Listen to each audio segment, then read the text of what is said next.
Well, thank you so much for having me. I'm very touched, and I really appreciate everything that the A team is doing to support options for people with developmental disabilities. Clearly, we share the same mission at NCSA. And yeah, I do wear many hats. And one thing I wanted to say was NCSA started off, now 3 years ago, more than 3 years ago. And we've been building our platform, building community, building our messages. And we have been engaging in some policy efforts in terms of, advocacy for choice, advocacy for guardianship, things like that. But we really hope to roll up our sleeves later this year with the formation of what's called our National Grassroots Network. And we have hundreds of people signed up for that. And hopefully that will be another force on the ground, just shoe leather force to help spread the news about this terrible crisis that we're experiencing and some possible solutions.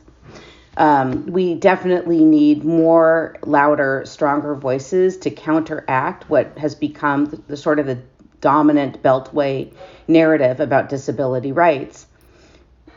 Which is a narrative I don't wholly oppose, of course, but it's incomplete. So with that, Eric contacted me and he said, we at the A team have been experiencing some of these challenges and barbs around language, right? What's the appropriate language to do? We have to destigmatize language. We have to, kind of nullify and neuter our messages to make them more politically correct. And of course, this is something that our people at NCSA have experienced. We've been on the receiving end of that many times. So my slides really kind of talk to that, but I focus mainly on one area. So I will just go ahead and share my screen and get this. Okay, it says host disabled participant screen sharing. So go left. I have to. Yeah, I gotta find that, Jill, and see where am I doing? You can do it. Make host, right? Okay. Do you want to change the host to yes? All right. Try that, Jill. That should give you ability. There we go. There, and now you see my screen. How about that? Okay. So I'm titling this talk, Autism, Propaganda versus Reality. And now I'm the host, so I get to admit people. Okay. Let me just go ahead. Propaganda is information, especially of a biased or misleading nature, used to promote or publicize a particular political cause or point of view. Reality, on the other hand, is the world or the state of things as they actually exist, as opposed to an idealistic or notional idea of them. And I believe this is very much the realm in which we find ourselves today when it comes to this battle over language. I do want to make an acknowledgement that I do believe that there is a role for propaganda and for feel-good rhetoric. For example, when it comes to societal support and acceptance of our loved ones with intellectual and developmental disabilities and autism, when it comes to finding a place for them in, for example, the world of work, some of these neurodiversity work initiatives give people the ability to work that maybe they wouldn't otherwise have had without them. There's also various autism acceptance activities in the community, in terms of like neighbors accepting, the behaviors of your children. There is a place for this idealized rhetoric. And it also can be a therapeutic tool for self-esteem. A therapist, a clinical psychologist that I know is a big fan, for example, of neurodiversity, not in all ways, but she said for her patients, because these are people who used to be called losers, dolts, misfits, geeks, right? And then all of a sudden, instead of all of that nasty negative language, they can impose instead the concept of neurodiverse. And she is very much in favor of that. And I totally understand that. I think that is a tool for one's promotion of one's self-worth. But I do think that the use of this sort of language has a limited role, and it should not spill over into how we think about therapeutic approaches, aside from kind of cognitive behavioral therapy that I just talked about, your research or policy, where such beliefs can lead to dereliction of serious responsibilities to address the needs of our most disabled and vulnerable people.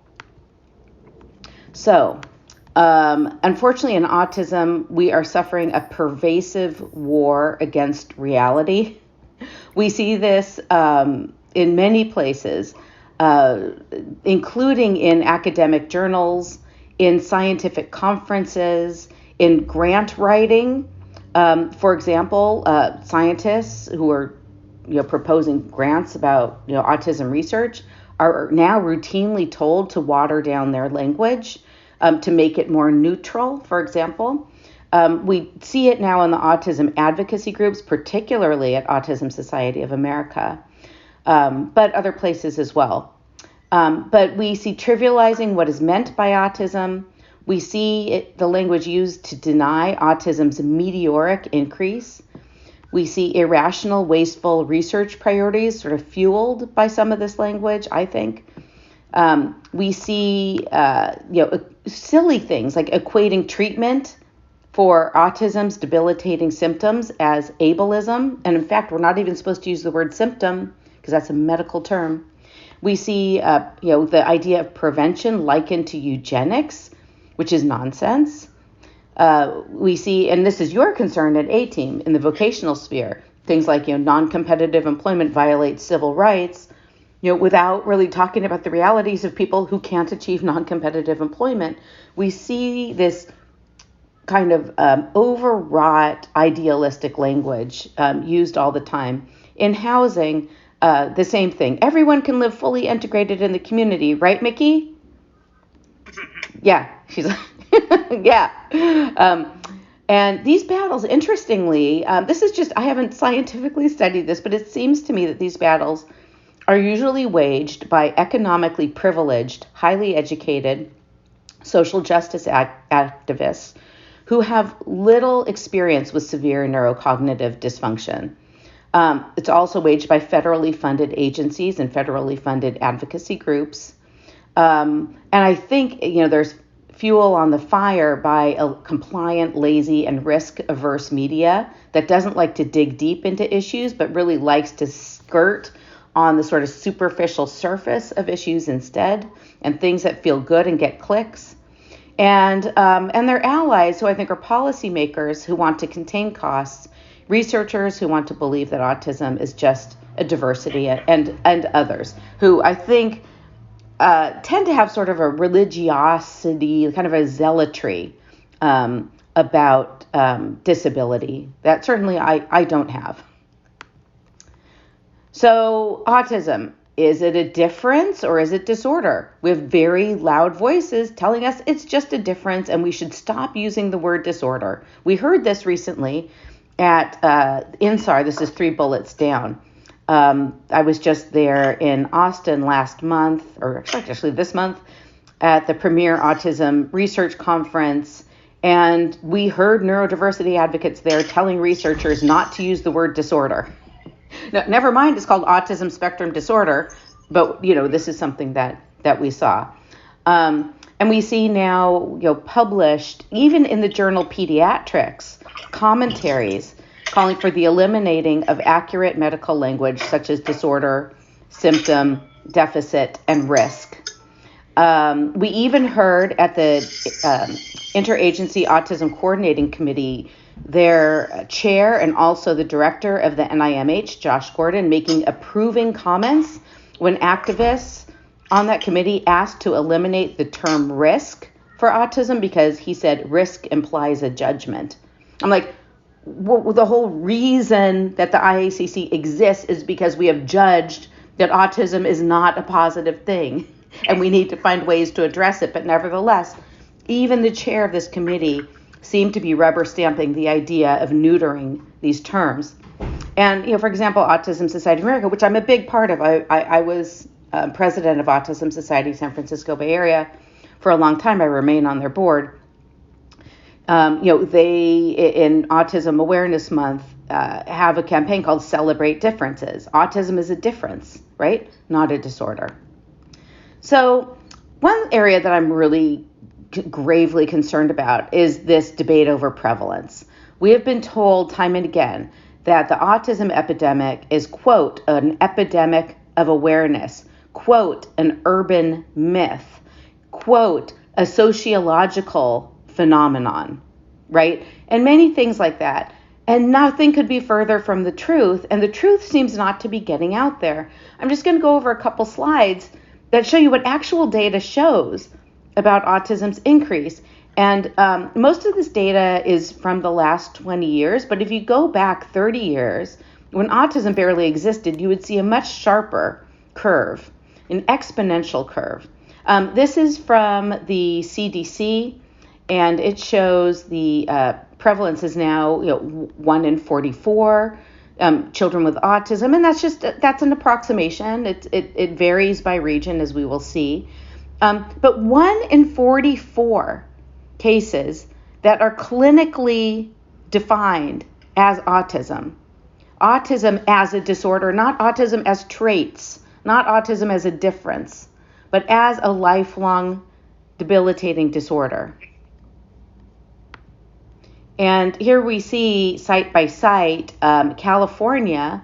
In our site, I'm here in actually Northern California, but in San Diego County down south, they found 4% of 8-year-olds have autism. 4%. I mean, this should be front page news day after day after day after day. And it receives almost no attention because it's watered down as, oh, it's an awareness of differences. Here from New Jersey, similar trend. We see more than 3% of all children having autism. This was actually as of, I think, 2016. These were 8-year-olds. More recent data shows more like 5 to 7% of all 8-year-olds in New Jersey have autism in some counties. 12% of 8-year-old boys in the Toms River School District have autism. It's shocking, it's overwhelming, and no one is talking about it. We're shrugging our shoulders. And if we go up north to Canada, the same exact kind of trends, same kind of curve. Northern Ireland, again, same trends, same curve. Look at this data. We're close to 5% of school-aged children in Northern Ireland having a diagnosis of autism. Here in California, in our DDS system, again, this is the blue is our DDS system, and the orange is the national CDC prevalence rates. Very similar trends. It's much higher now. The trend goes up about 11% a year in California. We're closing in on 1.6, 1.8% of all children having not just autism, but this is DDS qualifying autism. So this qualifies as a developmental disorder involving serious functional limitations, people who will need support for the rest of their lives. We hear nothing about this in the media. Nothing. And here, look at Los Angeles Unified School District, autism and special ed. And again, these aren't just kids with traits of autism. These are people who require special education supports to get through school, right? And look at that increase over the last 20 years. And if you look at the state special ed data, it's very similar. And here it's just another kind of service-oriented chart. This is the supplemental security income data for autism on the bottom, circled in red. And it doesn't look like much because it started so small. There was hardly any autism in the SSI system in 2005. But now just within 10 years, we saw something, I think, like a tripling. And total SSI payments went to about $1 billion in 2015. about an $820 million increase in 10 years. It's staggering. So what are the implications of this staggering growth for research, for clinical care, for education, for vocational services, for long-term care policies? Well, if autism is just natural or a difference or a gift or a superpower that's always been here, then maybe there's not much of an implication. But if it's a serious, debilitating neurodevelopmental disorder of unknown origin, which it is, we should have an immense sense of urgency. We should have a Manhattan Project of Autism to uncover causes and treatments. We should have sweeping policy change to assure sufficient resources for a ballooning DD population aimed at the full continuum of care. But shallow platitudes like autism is a gift and everyone can live fully integrated in the community undermine this very urgent quest. I consider all this happy talk to be an assault on the most vulnerable and somebody needs to mute. Somebody that covers those wages. Let's see, I don't know who needs to mute, but whoever you are, please mute. She can't hear me. Happy talk is an assault on the most vulnerable and an abandonment under the banner of care. Thank you. Okay, so let's move on. I'm going to try to mute this person. Sorry. Let me see if I go to participants because they made me. I think it's Julie. It's Julie Smith, Jill, and I just. Oh, here she is. Yeah. Is she muted now? Okay, yes. Sorry. I couldn't hear myself. So in short, we need a commitment to honest, accurate language about autism and IDD. It's not about semantics. It's about consequences. Being honest about our loved ones' impairments and suffering, about the burden and the hardship, gives them the voice they lack. It doesn't betray them. It tells the story that they can't. They often need special vocational programs untethered from requirements of ordinary workplaces, which I think is something you guys know very well. They often need special housing aimed at their often intensive individual needs. They need special therapies and supports, special protection and supervision, such as guardianship. You know, we have an attack on guardianship across the country, which seems completely unfettered from reality. Honesty is not discrimination. It's a pathway to life-saving programs and decent quality of life.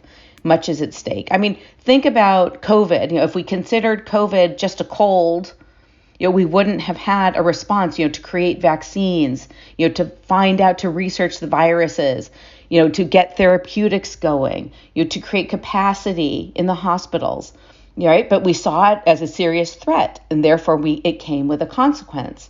And we can say the same, frankly, about, you know, guns. You know, if we keep looking at guns as something relatively benign, there's a non-response. But if we see it as a threat to our children, there's a response. It's the same with intellectual and developmental disabilities. So here at NCSA, you know, we have had some efforts to make statements about language and about labels. And these are two statements we made recently last year. One was actually calling for a change in the way we diagnose autism. As you all know, autism spectrum disorder is a unitary diagnosis that includes 3 levels: level 1, level 2, level 3, level 3 being most severe, level 1 being mild. But we feel that that's not enough. I mean, that's a start, but it's not enough. It doesn't go far enough to differentiate the actual clinical presentations, which can vary dramatically between, you know, what they're now calling level 1 and level 2. And then we also have a position statement on language, images, and depictions concerning severe autism. I'll read this a little bit because I think this is what Eric was interested in when he contacted me. Over the past several years, some vocal activists and autism self-advocates have sought to substitute fact-based language in favor of propagandistic, euphemistic words and phrases that tend to trivialize or romanticize autism. For example, they have demonstrated that autism cannot be called a disorder, but rather a mere condition, that no one can be said to suffer from autism, but merely experience it, and that those with autism be called capital A autistics, based on the idea that autism is an identity and not a brain-based disorder. In addition, they have also attempted to curtail the inclusion of images of severe autism in the media and the arts, or have demanded that if severe autism is to be portrayed, it must be portrayed only on their terms and conditions. Severe autism presents a major and rapidly growing public health and social services crisis, and its manifestations deserve to be seen and understood in all of their complexity, which often include pathology of early brain development, striking dysfunction, intellectual disability, minimal language, aggression, self-injury, pica, vocalizations, and/or property damage. No reasonable person can deny that severe forms of autism are among the most alarming and serious of all disorders in the entire field of psychiatry. NCSA opposes campaigns using Orwellian language, airbrushing reality, and aiming to control both real life and artistic narratives around autism. Instead, no matter how disturbing some words and images may be to some people, we strongly support the uninhibited dissemination of ideas, stories, images, and depictions of severe autism in public discourse, research, media, social media, books, film, and theater. However, we oppose language used with the intention of degrading, mocking, or shaming any person due to their disability. And this is a long one. It goes on. So if you're interested in reading more about this, please consult our website. And I think that was my last slide. So I'll wrap that up.